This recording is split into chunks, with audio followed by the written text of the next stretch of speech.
it's me, Picture Pet Paradise, and today's video is all about rat's diet. In this video I'm going to teach you about a rat's diet, things you need in their diet, what to consider, what to be wary of, to avoid, and also explain the amount as well. And there's a huge amount of things you need to know about a rat's diet, and I'm going to explain them in this video. There is a lot more to it than you think, but this is all useful information which many of you will need to know, especially if you have rats or are getting rats and are not aware of this. Then this will definitely benefit you in the end, and you can learn and perhaps be thankful in the end for me educating you on this topic. Firstly, rats are omnivores, meaning they can both have meats and vegetables, which can include different grains, seeds, fruits, vegetables and sources of meat, and even insects and other things. So they're the sort of things you want to look for when considering a rat's diet. When looking for a good rat food, you want to make sure it's at 16 to 18% protein, 5% fibre and 5% fat. If you have a food which is below any of these, then you can always boost the mix with some different food supplements. For example, for protein, you could add some dog biscuits, make sure they're at 18% or less, or even some cooked soybeans are a good source of protein. And then as an add-on supplement with the diet, you can give them some plain hard-boiled egg once a week or so, and that will boost the protein level. The main staple part of a rat's diet should consist of rat mix and pellets. This should make around 75 to 80% of a rat's diet. So I'm going to start off with what you need to avoid when picking a rat mix. So the two ingredients to avoid when picking any rat mix are dried corn and alfalfa.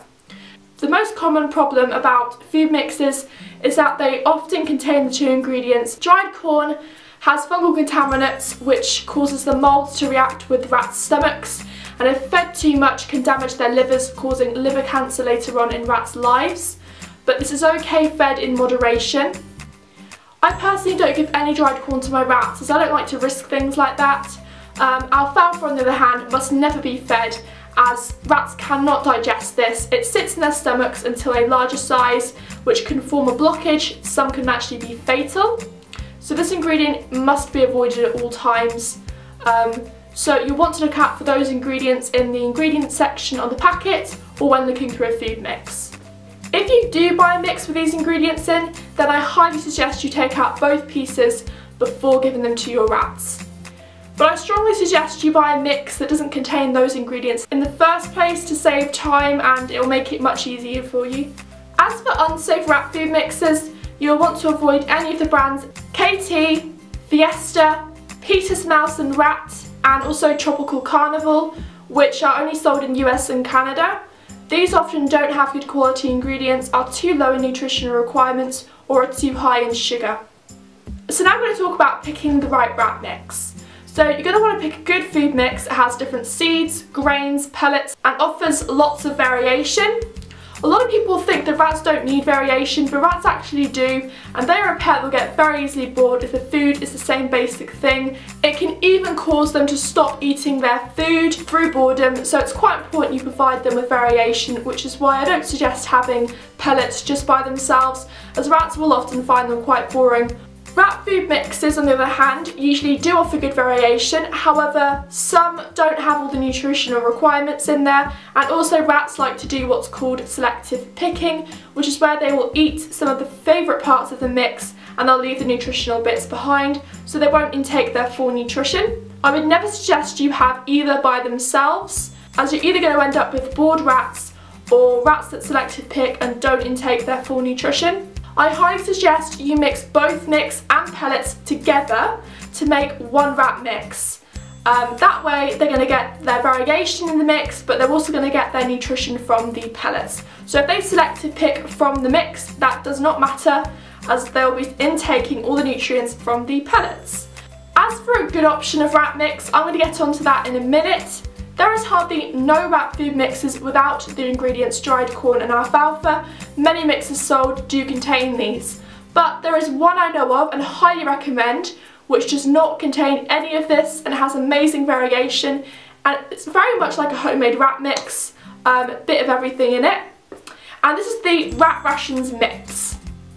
This is only in the UK though, but I will leave a link into their website in the description of different balanced mixes they have. I highly suggest you go check them out and buy a mix from them, and then mixing some good pellets with that.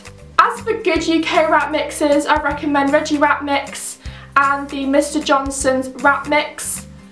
Just make sure you take out the corn and alfalfa and that should be fine, but of course make sure you mix in some good pellets with that as well. As for a good food mix you can buy in US and Canada, I only suggest Vitacraft, Vitasmart, Rat and Mouse Food. It seems to be quite good with nutritional requirements, although the protein level is at 17%, but if you add some pellets in with mixed in, then that won't matter anyway because they'll obviously intake their nutrition from the pellets. So that's probably the one I know of and recommend. I think you should consider if you do decide to buy a wrap mix. Or you go for the most common and easy option, which many rat owners choose, which is making a homemade wrap mix. So basically buying human ingredients from shops. Organic is best, although it's very expensive, but it does have the best quality ingredients, which is what you want when making a wrap mix. You can include different things like seeds, grains, fruits, dog biscuits. Again, make sure they're at 18% or less. And there are just many things you can include in a mix. They're just some of the things that you can actually include in a wrap mix. But I still advise mixing wrap pellets in with a mix so you know you're going to get their full nutrition anyway. As for good UK pellets, I recommend Pets at Home Wrap Nuggets, Supreme Science Selective Wrap Pellets, and Burgess Super Wrap Royal Wrapped. And as for Canadian and US good pellets, I suggest Oxbow Essentials, Regal Wrap Adult Food, but I do suggest adding protein supplements to add to the protein because the protein level is only at 15%, which is not high enough. Next is Missouri and Harlan. Along with that, the next part of the diet should consist of vegetables. This should make around 20% of a rat's diet. A handful of vegetables should be given every day. However, if they are babies, then it should be gradually introduced and not suddenly to avoid upsetting their stomachs. Start with a few pieces each day and then build up more from that each week. Eventually their systems should have adjusted to the vegetables and you can give them the common amount each day. So next I'm going to talk about lactose intolerance in rats. So all rats are lactose intolerant, which means they can't have too much dairy, and this can include ingredients of milk and milk derivatives. However, this does not mean they can't have any, which some people do mistake this for.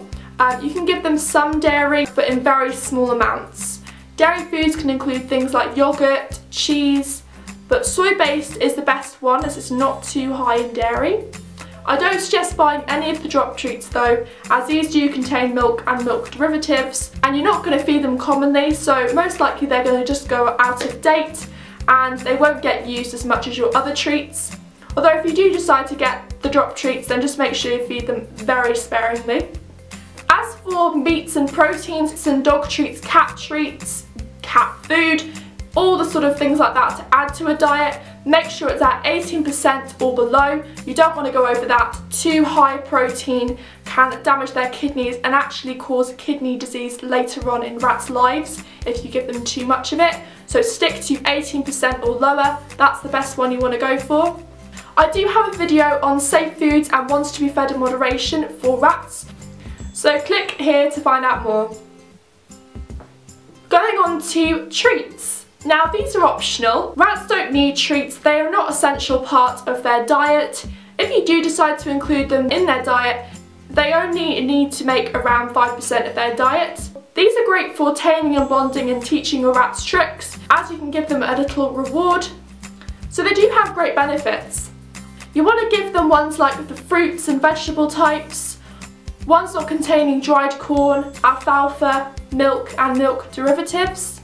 You can also buy different human ingredients like pasta, rice, seeds, and that'll be very yummy as a nice little treat. And again, organic is best quality. As for the amount of food, rats don't have a specific amount of food. They will eat a limitless amount of food, so they will stop eating until they are full. Now every rat is different and it does depend on how much your rats eat each day. If you know exactly how much they eat through the day, then I just recommend giving them that exact amount per day so you're going to get the exact amount right. There is no need to give them fresh food every day though. Even though your bowl may appear empty, that's because rats are hoarders, which means they will take as much as they can in their mouths and they'll carry it and stash it in either a corner or hideout, just like they would do in the wild. There is no recommended amount of food you can actually give to your rats, but if you are looking for around the amount to fill your bowls up to, then I would suggest giving around 100 to 200 grams of food per day, and that should last them around 2 days. Then empty out any uneaten bits left, then top up the bowls with fresh food after the 2 days and carry on from that. Now there are a few ways that you can feed them. The most common one is via a bowl, which is simply just letting them eat from the bowl. The second one is more adventurous option and is called scatter feeding. This is where you take some food and you scatter it all around the cage, so under the bedding, in tunnels, in hideouts, basically everywhere. In the wild, rats would be searching for food and having to work and forage to find it under all sorts of objects. It's a much more interesting and active way of giving them food. As well as it being quite fun and stimulating, it keeps them busy and makes them forage and work for their food, so this mimics what they'd be doing in the wild. Or for the last option, you can put some food in a treat ball and they'll have to roll the ball to get the food out, so again it requires work and keeping them active, and as a reward they get their food. And of course, the last part of their diet is water, which they should have fresh every day. It's best to put water in large water bottles like this, as rats are quite large rodents and drink a lot of water through the day, so they need huge water sources.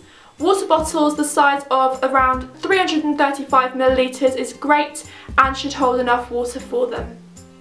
And that's it! That's the video all about a rat's diet.